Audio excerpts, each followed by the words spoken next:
Welcome back to Prime Live Ramadan edition. With World TB Day marking a significant moment in the fight against tuberculosis, the South African National AIDS Council is leading the charge with a powerful keynote address delivered by Chairperson Deputy President Paul Mashatile in KwaZulu-Natal. Making a national call to action, the End TB campaign, launched at Ugu Sports and Leisure Centre, aims to galvanize leadership and individual commitment towards ending the devastating impact of tuberculosis in South Africa, with a targeted focus on case finding and linkage to care. Joining us this evening is Dr. Thembisile Xulu, Chief Executive Officer of South African National AIDS Council, for a discussion on the campaign's implementation. Good evening, Doctor, and welcome to the show. Good evening, and good evening to your viewers. Thank you so much for having me. Doctor, we kick off by setting the scene and sharing some context with our viewership. In a very simple manner, can you explain what is tuberculosis and why it remains a major public health concern in South Africa? So tuberculosis is a bacterial infection. It's caused by a small bug or bacteria called Mycobacterium tuberculosis, which was discovered in 1882 by a scientist called Robert Koch. It normally affects the lungs, but it can affect any other part of the body. It's spread through coughing or sneezing, so it's in the air that we breathe. And the reason why it remains such a problem in our particular country is that we are in one of the top 30 high burden countries when it comes to TB. We are also in the top 10 countries when it comes to TB, TB-HIV co-infection, as well as multi-drug resistant TB. We also see a lot of delayed diagnosis when it comes to TB, and there are a lot of socio-economic factors that are associated with TB. And South Africa is a country of high inequalities, poverty, malnutrition, and that is why it remains a public health crisis in South Africa. So, Doctor, as you've outlined some of the contributing factors to South Africa being ranked where it is in terms of TB, how does SANAC aim to address potential barriers to accessing TB testing, especially in these underserved communities and amongst vulnerable populations? So TB is highly contagious and very deadly, and quite deadly, especially in people living with HIV. So what the minister has launched today is the End TB campaign, where we aim to test 5 million people every year with an aim of finding a positivity rate of 5%, so that we reduce not just the new infections, but also the mortality. So the aim that SANAC is doing is that we are bringing all stakeholders together, and we are saying, one, if you are a person that is diagnosed with TB, please allow us into your household so we can test your family members who are your close contacts, so they can either get access to treatment if they have TB, or they can get access to TB preventive therapy so they don't contract TB from yourself. We are also requesting every person that has had TB before to allow us to retest them to make sure that it doesn't recur, because TB is such a common infection in South Africa. And then we are also asking every person living with HIV to come forward and test for TB, because there is a relationship between HIV and TB, but it doesn't necessarily mean that if you've got TB, you've got HIV. I think that's very important that Doctor points this out, that it doesn't necessarily mean that if you've got HIV, you've got TB. Doctor, you mentioned the ambitious goal of testing 5 million of our citizens annually as a means of achieving the goals of the End TB campaign. What type of collaboration will be required between various stakeholders, the government, non-governmental organizations, and community groups, so that we may be able to achieve this very ambitious goal?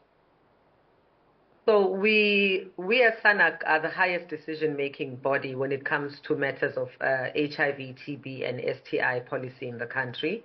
So we bring together private sector, government, all government departments, the development partners, as well as civil society. And these are the partnerships that we are going to lead. We are going to need the media, for instance, to work with us to spread the news around what I was saying, that TB is still a cause for concern in this country, and yet people seem to have forgotten about it. Nobody talks about TB anymore. Post-COVID, we've all just gone into a lull, and yet TB is still the #1 infectious cause of mortality in the country. We need partners like the Department of Social Development that funds NGOs that are going to go into communities to try and find these particular patients. We need partners that are going to go into communities to find the men, because we know that the communities that we're looking for particularly are men, we are looking for young people, and we are looking for children. And these people are sitting at community level where communities need to assist us, even through traditional leaders, to make sure that the message is spread so that the stigma is reduced in order for people to come forward for testing. Partners like the Department of Basic Education, where scholars and young children are, we want to be able to test there. The Department of Transport, the taxis need to be ventilated well enough. Human settlements, I could go on and on because we need good ventilation. We need the private sector, people who are on medical schemes, to be able to be tested for TB, because there are very, very little people that are actually tested for TB in the public sector. And as soon as you are, in the private sector, and as soon as you are found to have TB, you are referred to the public sector. We need our communities to actually help us as the health sector to come together and to make sure that we conquer and we end TB as a public health threat by 2030. So, Doctor, in one of your earlier responses, you mentioned multi-drug resistant TB. We know this is a growing concern in South Africa. Does the End TB campaign have a plan to address particularly the issue of multi-drug resistant TB?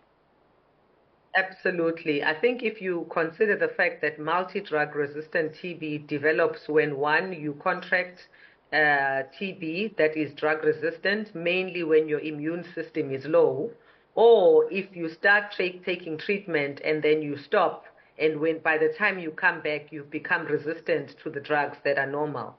So part of the pillars that we are going to follow as we test the 5 million is, one, a strong communications and advocacy campaign.